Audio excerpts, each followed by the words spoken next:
بالله من الشيطان الرجيم بسم الله الرحمن الرحيم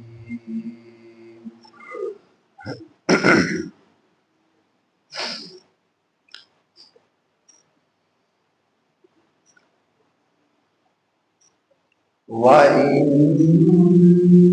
كَادُوا لَيَفْتِنُونَكَ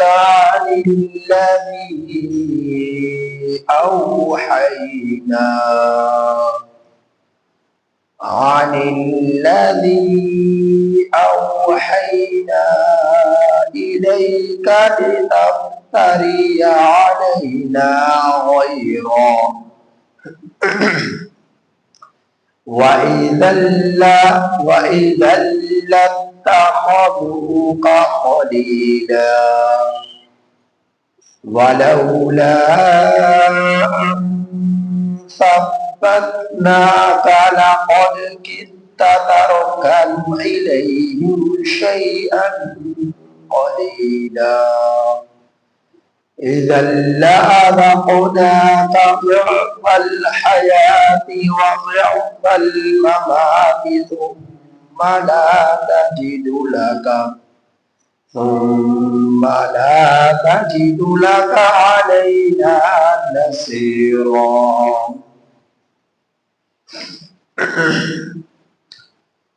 یہ سورہ بنی اسرائیل کی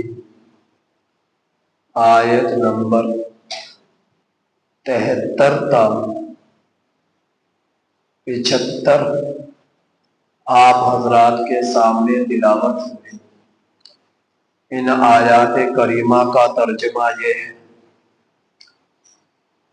وَإِن كَادُوا، اور شان یہ ہے کہ قریب تھا کہ لَيَفْتِنُونَكَ، البتہ یہ لوگ آپ کو فتنے میں ڈال دیتے عن الذی، اس چیز کے بارے میں جو اوحینا، ہم نے وحی کی الیک، آپ کی طرف لتفتری علینا غیرہ، تاکہ آپ فتنے میں پڑ جائیں ہمارے خلاف اس چیز کے بارے میں جو اس کے علاوہ ہے. وَإِذًا لَاتَّخَذُوكَ خَلِيلًا، اور اس وقت البتہ وہ لوگ آپ کو بنا لیتے دوست. وَلَوْلَا أَن ثَبَّتْنَاكَ، اور اگر آپ ثابت قدم نہ رہتے، لَقَدْ كِدتَ، البتہ قریب تھا کہ آپ مائل ہو جاتے تَرْكَنُوا إِلَيْهِمْ، ان کافروں کی طرف، شَيْئًا قَلِيلًا، کچھ تھوڑا سا. إِذًا لَأَذَقْنَاكَ، اس وقت البتہ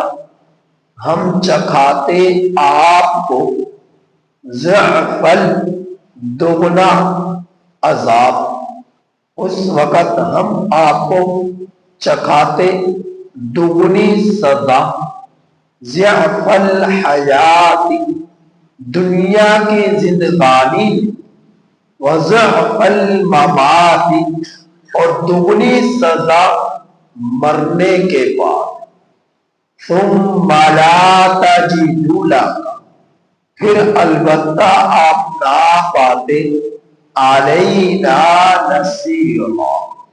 اپنے لیے کوئی مددگار. اور شان یہ ہے قریب تھا، البتہ یہ لوگ آپ کو فتنے میں ڈال دیتے ان چیزوں کے بارے میں جو ہم نے وحی کی آپ کی طرف، تاکہ آپ ہمارے خلاف فتنے میں پڑ جائیں اس چیز کے بارے میں جو اس کے علاوہ ہے، اور اس وقت البتہ یہ لوگ آپ کو دوست بنا لیتے، اور اگر آپ کو ہم ثابت قدم نہ رکھتے البتہ تحقیق آپ مائل ہو جاتے ان لوگوں کی طرف کچھ تھوڑا سا، اس وقت البتہ ہم آپ کو چکھاتے دگنا عذاب دنیا کی زندگانی اور دگنی سزا مرنے کے بعد، پھر آپ نہ پاتے اپنے لیے ہمارے خلاف کوئی پھر آپ نہ پاتے اپنے لیے ہمارے خلاف کوئی مددگار۔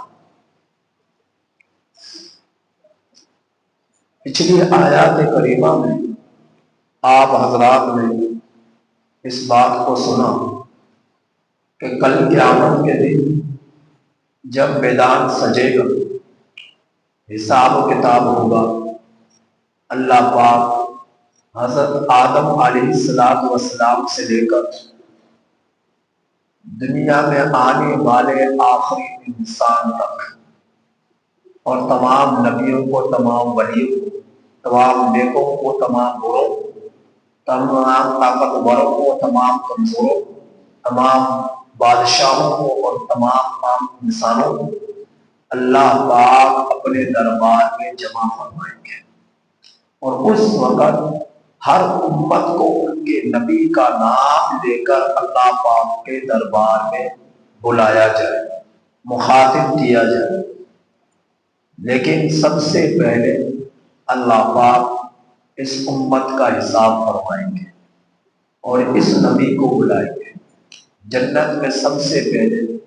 حساب جنت میں جانے کے لیے اس امت کا ہوگا، اور اس امت کے نبی یعنی نبی کریم صلی اللہ علیہ وسلم کو بلایا جائے۔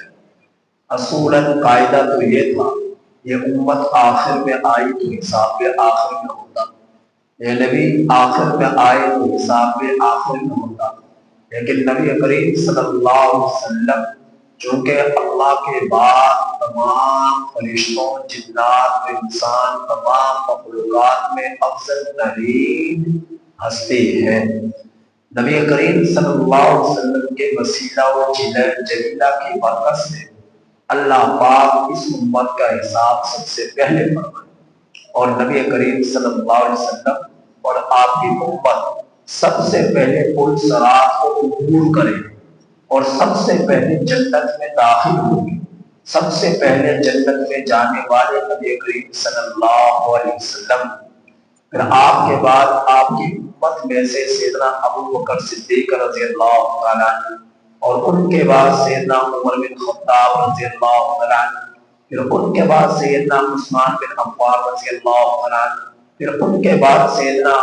حیدر کرار شیر خدا حضرت علی رضی اللہ تعالیٰ عنہ، تو اس کے بعد اللہ العزت تمام جو ہے درجہ بدرجہ لوگوں کو جنت میں داخل فرمائیں گے۔ 120 صفحے بنے گی کل قیامت کے دن، ان 120 صفوں میں 80 صفحے جو ہے اس امت کے لوگوں کے ہوں، 40 صفحے گزشتہ پیغمبروں کے امت کے لوگوں کے ہوں، تو اس امت کی تعداد جنت میں جانے کے بعد سب سے زیادہ ہوگی، اس امت کی تعداد ایمان لانے کے اعتبار سے سب سے زیادہ ہے، تو اللہ پاک حساب کتاب کا سلسلہ یہ شروع فرمائے، اور پھر ہر نبی کو اس کے ہر امت کو اس کے نبی کا نام لے کر بلایا جائے، اور پھر اللہ پاک ہر نبی سے پوچھیں گے حل بلغت قوم، کیا آپ نے اپنی قوم کو تبلیغ کی؟ اللہ پاک ہر نبی سے یہ بات ارشاد فرمائیں گے، اور ہر نبی کہے گا کہ اللہ میں نے تبلیغ کی۔ مثلا حضرت نوح علیہ السلام کو بلایا جائے گا ان کی قوم سمیت، حضرت نوح علیہ السلام سے پوچھا جائے گا هل بلغت قومہ، کیا آپ نے اپنی قوم کو تبلیغ کی؟ تو حضرت نوح علیہ السلام فرمائیں گے جی ہاں اے اللہ، میں نے اپنی قوم کو تبلیغ کی۔ قوم سے اللہ پاک پوچھیں گے کہ تم بتاؤ حل بلغا، کیا تمہیں تبلیغ کی گئی؟ قوم حضرت میرے پیغمبر حضرت نوح علیہ السلام نے کیا تمہیں تبلیغ کی؟ تو وہ کہیں گے ہمیں تو کوئی تبلیغ نہیں کی۔ قوم انکار کرتے ہیں ہمیں کوئی تبلیغ نہیں کی، ہمارے پاس کوئی نہیں آیا کبھی۔ اللہ رب العزت حضرت نوح علیہ السلام سے پوچھیں کہ بھئی آپ کی قوم تو آپ کا انکار کر رہی ہے۔ حضرت نوح علیہ السلام سے پھر پوچھا جائے گا کہ میرا پاس کوئی گواہ ہے؟ آپ نے یہ دعویٰ کیا میں نے تبلیغ کی، اور حدیث پاک میں نبی کریم صلی اللہ علیہ وسلم نے یہ ضابطہ بیان کیا ہے کہ البینہ علی المدعی والیمین علی من انکر، کہ جو دعویٰ کرنے والا ہے وہ گواہ پیش کرے گا۔ اگر دعویٰ یہ کرنے والا یعنی مدعی وہ گواہ پیش نہ کر سکا، پھر جو انکار کرنے والا ہے دعویٰ کرنے والے کے دعوے کا، تو پھر وہ منکر جو ہے تو دعوے کا انکار کر رہا ہے اس سے قسم لی جائے گی۔ تو حضرت نوح علیہ السلام سے گواہ پیش کیے جائے۔ حضرت نوح علیہ السلام گواہ کے طور پر اس امت کو پیش کریں کہ اللہ نبی کریم صلی اللہ علیہ وسلم کی امت میری گواہی دے۔ اب نبی کریم صلی اللہ علیہ وسلم کی امت یعنی اس امت سے پوچھا جائے بتاؤ بھی حضرت نوح علیہ السلام نے قوم کو تبلیغ کی؟ کہ امت کہے گی جی ہاں اے اللہ، حضرت نوح علیہ السلام کو نے اپنی قوم کو تبلیغ کی۔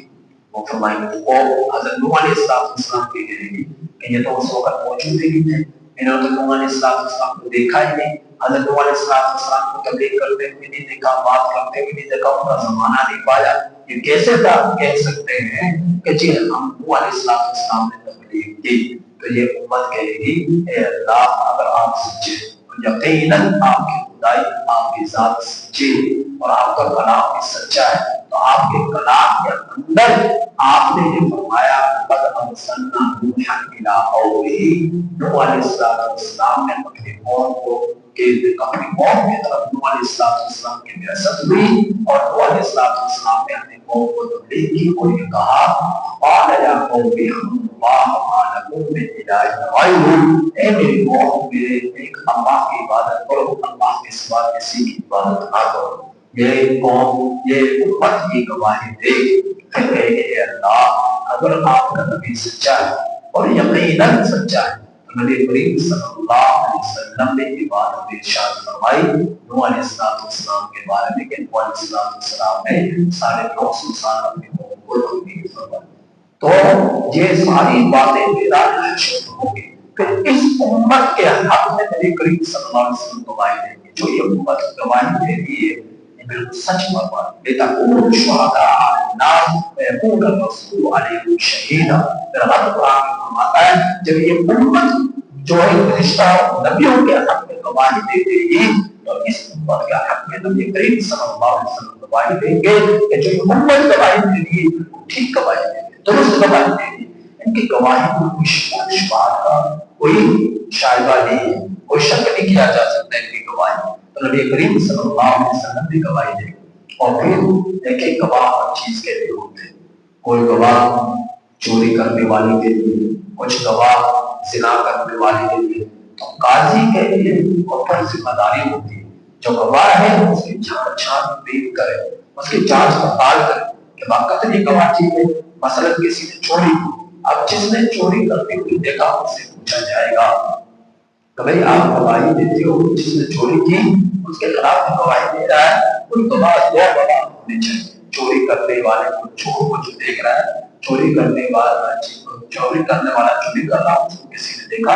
تو جو دیکھنے والے کم از کم دو گواہ ہونا ضروری ہے، اور دو گواہوں کے چھان بین کریں گے قاضی جج کہ بھائی کہ دشمنی کی بنا پر الزام نہیں لگا رہا، کہ پیسے دے کر گواہی نہیں دے رہا، تو پوری جانچ پڑتال کے بعد گواہوں کی گواہی کو قبول کیا جائے گا۔ اسی طرح کوئی زنا کرنا، زنا کرتے ہوئے کسی نے دیکھا تو جو دیکھنے والے کم از کم گواہ کہتے ہوں چار، اور چار گواہوں سے قاضی جج گواہی ان کی جانچ پڑتال پوری طرح کرے تو واقعی یہ جو گواہی دے رہے یہ ٹھیک گواہی دے رہے کہ دشمنی کی طرح پر الزام تو نہیں لگا رہے کہ لڑائی جھگڑے تو نہیں کہ پیسے نہیں کماؤ کسی کے بارے میں خلاف جھوٹی گواہی تو نہیں دے رہے. تو اللہ رب العزت نے قانون بنایا, نبی کریم صلی اللہ علیہ وسلم نے قانون بتلایا, اس قانون کے مطابق عمل کیا جائے, اس قانون کے مطابق عمل کیا جائے. تو ان پچھلی آیات کریمہ میں ساری بات کی وضاحت اس سے پہلے ہو چکی ہے. ان آیات کریمہ میں میرا رب فرما رہا ہے کہ اللہ رب العزت نے جو نبی کی بعثت فرمائی, نبی کریم صلی اللہ علیہ وسلم تبلیغ فرمائی, جس مقصد کے تحت اپنی قوم کی طرف آپ کو بھیجا, امت کی طرف, اس امت میں نبی کریم صلی اللہ علیہ وسلم دعوت و تبلیغ کے سلسلے کو جاری فرمایا. پھر آپ کے خلاف ایسے ہتھ کنڈے اختیار کیے گئے, خلاف سازشیں اختیار کی گئی, اور وگنڈے اختیار کیے گئے, تاکہ کچھ آپ بھی ان کی طرف مائل ہو جاتے, ان کی طرف مائل ہو گئے. ظلم کا ستم, ان کا جو اتحاد سے نصیحتیں دینا اور معاملہ آپ صلی اللہ علیہ وسلم کو جو ہے ہاتھوں کو باندھ کر تبلیغ کرنے ساتھ کسی طرح ہو جائے, یہاں تک کہ نبی کریم صلی اللہ علیہ وسلم کو شہید کرنے کے طرف ہو گئے. گھر کا چوک سے محاصرہ کر لیا گیا. مشرف ابی بن ابی طالب کا 3 سال کا کام ہو گئے, رکھا گیا. پیاسا جگہ جگہ آپ کو نصیحتوں سے نوازا گیا, یعنی اتنی تکلیفیں دی گئی, اور پھر آپ کو اس طرح کے معاملات آپ کو سامنے پیش کیے گئے کہ اگر آپ اپنے معمولوں کو بالا بنا کہنے سے رک جائیں تو ہم بھی کچھ آپ کی باتوں کو ماننا شروع ہو جائیں. تو اللہ رب العزت نے فرمایا دین کے معاملے ذرا بھی نرمی نہیں برتنی جائے. اگر آپ بھی دین کے معاملے میں نرمی برتیں گے تو پھر یاد رکھیے آپ کو دگنا عذاب دیا جائے گا. اب یہ بات کس سے کہی جا رہی؟ سخت ترین الفاظ رب نے قرآن مجید میں نبی کریم صلی اللہ علیہ وسلم کے لیے استعمال فرمایا. صحت الحیات و صحت الممات, کہ دنیا کے زندگی کے اندر بھی دوہرا عذاب آپ کو ملے گا, اور موت کے بعد بھی وہی سزا آپ کو دی جائے گی. اب یہ بات نبی کریم صلی اللہ علیہ وسلم سے کہی جا رہی ہے. وہ نبی تو اللہ کے نازلے ہوئے, وہ نبی جوان نبیوں سے عظیم ترین ہستی ہے. اس نبی کے بارے میں اللہ تعالیٰ فرما رہا ہے کہ دگنی سزا آپ کو دی جائے گی موت کے بعد بھی اور دنیا کی زندگی میں. اب یہ تو نبی کے بارے میں بات ہے. الحمدللہ نبی کریم صلی اللہ علیہ وسلم کے ساتھ اللہ نے بنائی ایسی تھی کہ گناہ کا کوئی اشارہ نہیں تھا, لیکن آپ صلی اللہ علیہ وسلم کو مخاطب کر کر حقیقت میں اس امت کو بتایا ہے کہ اللہ کے پیغمبر کی امت اگر دین کے معاملے میں نرمی برتے گی, دین پر عمل نہیں کرے گی, تو جس کے پاس جتنا علم ہوگا, جو جتنا نیک اور تقوی والا ہوگا, جتنا بڑا عالم دین ہوگا, اور جتنا علم رکھنے والا ہوگا, جتنی سمجھ رکھنے والا ہوگا دین کے معاملے میں, اس کو سزا اتنی زیادہ دی جائے. جو دین کی سمجھ رکھتے ہوئے دین پر عمل نہ کرے, دین کا علم رکھتے ہوئے دین پر عمل نہ کرے, آخرت کی فکر نہ کرے, قرآن حدیث کے تقاضوں پر پورا نہ کرے, ایسے لوگوں کو سزا سخت ترین عذاب بھی سخت ترین ہوگا دنیا کی زندگی میں بھی آخرت کی زندگی میں. تو نبی کریم صلی اللہ علیہ وسلم سے جب اللہ نے آپ ہمارے اور آپ کو تبلیغ فرمائے,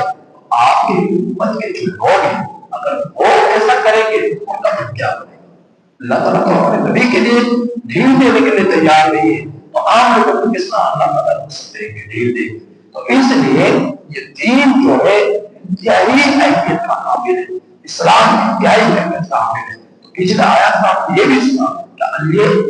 لوگ میں اندھے ہوں گے, بہرے ہوں گے, کیوں؟ کیا حقیقت ان کی آنکھیں نہیں ہے, حقیقت میں ان کے کان نہیں ہوں گے, حقیقت میں ان کی زبان نہیں. حقیقت یہ اندھے بہرے کو روکنے کا مطلب یہ ہے حق کو سنیں گے بھی, لیکن سنوں کرتے ہوئے وہ حق چلے گا نہیں, حق کو دیکھتے ہوئے حق کے بارے میں کبھی بات نہیں کریں گے, اور حق کو دیکھتے ہوئے بھی اندھے بنے رہیں گے جسے کبھی انہوں نے کچھ دیکھا ہی نہیں. تو ایسے لوگوں کے بارے میں کہ اندھے بہرے ہوں گے. تو اللہ رب العزت کے پیغمبر نے فرمایا کہ قرب قیامت ایسا ہوگا کہ بادشاہ ایسے ہوں گے, بادشاہ لوگ ایسے لوگوں کو بادشاہ بنائیں گے جو گم ہوں گے, بہرے ہوں گے اور اندھے ہوں گے, کہ وہ سارے کچھ ظلم کو دیکھیں گے لیکن ظلم کے خلاف آپ وہ عملی اقدام نہیں کریں گے. وہ جو ہے وہ حق کو دیکھیں گے, حق کے بارے میں کبھی کچھ قبول نہیں کریں گے, حق کو سنیں گے لیکن حق کو سن کر بھی حق پر عمل نہیں کریں گے. تو قرب قیامت کسی بادشاہ ہوگی. تو آپ دیکھ رہے ہیں اسی مسلم حکومتیں جتنی بھی ہیں عام طور پر آپ کو اسی نظر آئے, وہ ایسے جیسے بہرے گونگے اندھے ہیں، انہیں کوئی ظلم نظر نہیں آ رہا، انہیں ستم کہیں نظر نہیں آ رہا، ناانصافی انہیں کہیں نظر نہیں آ رہی، اسلام سے دوری جو لوگوں نے بھر چکے ہوئے کہیں نظر نہیں آ رہا۔ یہ ساری ذمہ داریاں ایک بادشاہ پر عائد ہوتی ہیں، اس کی ذمہ داری بنتی ہے کہ اپنے ماتا ان کے ایمان کا خیال کرے، اسلام کا خیال کرے، ان کے دین کا خیال کرے۔ اگر وہ بادشاہ اس چیز کا خیال نہیں کرے گا، اتنے بڑا باپ ہے جو اس کے آنکھوں کے سامنے چوری کرتے رہے، ڈکیتی کرتے رہے، شراب پیتے رہے، زنا کرتے رہے اور جو ہے رشوت لیتے رہے، سود کھاتے رہے، اب یہ سارے لوگ کا وبال مسلمان شکل بنے گا کیونکہ اس کے پاس طاقت تھی اور طاقت کے ذریعے روک سکتا تھا، قانون نافذ کر سکتا تھا، سزائے شرعی نظام نافذ کر سکتا تھا، لیکن اس نے شرعی نظام کو بادشاہ نے، حکومت نے عائد نہیں کیا۔ اس کا سارے لوگوں کو جو سزا ملے گی وہ تو ملے گی، جو بھی گنہگار ہوں گے، وہ اللہ اپنے فضل میں کسی کو معاف کر دے تو وہ الگ بات ہے، لیکن سارے لوگوں کے جرائم کی سزا سب سے زیادہ بادشاہ کو ملے گی، ان ذمہ داروں عہدے داران کو ملے گی جو افسر تھے، عہدے رکھنے والے تھے، جو اپنے اپنے مقام پر، اپنے اپنے عہدوں پر جس درجے میں بھی وہ جس شان کے مطابق عمل کرا سکتے تھے اپنے مقام پر، لیکن انہوں نے نہیں کرایا، ان باتوں کے جو ماتحت جرائم کرنے والے ان کی سزا بھی ان کو ملے گی، ان کو جو ملے گی وہ تو ملے گی، ان کو بھی ملے گی جو نگران تھے، ان کو اوپر حکومت کرنے والے تھے، عہدے جنہوں نے سنبھالے ہوئے تھے۔ اس لیے عہدے حاصل کرنا ایک آسان کام نہیں ہے، وزیر بن جانا، بادشاہ بن جانا، صدر بن جانا، کسی بڑے عہدے پر قائم ہو جانا، یہ عام کام، آسان کام نہیں ہے، اس کی سزا بہت سخت ہے، اس کی ذمہ داری بہت سخت ہے۔ اس لیے تو جو اللہ والے تھے آپ صورت صالحین میں دیکھیں گے جلدی سے وہ قبول نہیں کیا کرتے تھے کہ نہ کمزور ہے، علم والے تھے کہ کہا کرتے کمزور ہے کہ ہم سے ہم قبول نہیں کر سکتے، ہم کیسے اس ذمہ داری کو نبھائیں گے۔ لیکن جن کو اللہ نے صلاحیت عطا فرمائی ان کو یہ چیزیں دے دی، وہ ان قوموں سے پیچھے ہٹے۔ جس کو اللہ نے صلاحیت عطا فرمائی ہے، اس کو معلوم علم بھی ہے، صلاحیت بھی ہے، تو وہ ان ذمہ داروں کو نبھا سکتا ہے۔ وہ اس سیاست کے بعد پیچھے سے رہنے کا کوئی حق نہیں، اسے چاہیے کہ اللہ نے صلاحیت دی ہے تو وہ آئے اور آخر ان قوموں میں حائز ہو اور اپنے باتوں کو جو بگڑے ہوئے ان سدھارے، جو بگڑے ہوئے انہیں سدھارے اور شرعی نظام نافذ کرے۔ اور اللہ رب العزت جب اپنے نبی کو خطاب فرمایا ہے آپ لوگوں کا کیا ہوگا، ان کی کیسے بچت ہوگی؟ اس لیے اللہ پاک سے دعا ہے اللہ تعالیٰ ہمیں ان آیات کریمہ کی کامل سمجھ نصیب فرمائے اور آخرت کی فکر نصیب